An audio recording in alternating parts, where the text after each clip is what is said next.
Hello good morning guys आपण मैंने सब भलरे था। तो ये आप देखु मु तो आपको देखी चाष मतलब धान रोईबाठू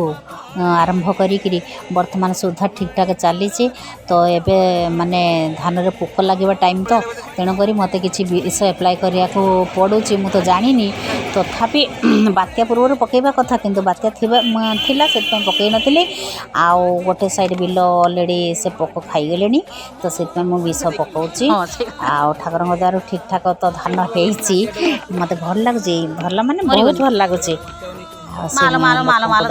विष पकाउछु जो पिला मो पाखे अच्छी से देहर हम सब कम करुच्ची विष पड़ुची धान चाष तेणु कथार अच्छी चाष कम जार के सुख तार कि सांगे माने देखिया पड़ो जावाक पड़ो क्या भरोसा छाड़देले तो केमी है कौन है मनटा भितर गोटा ये रस मुझे कौन कला कौन ना तेणुक आज्ञा जो जहाँ मोर से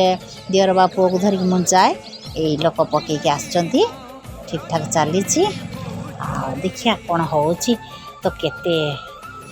नेक्स्ट टाइम आर वर्ष को करी तो किसी नॉलेज हो गला ये है मोर फर्स्ट टाइम। जय जगन्नाथ।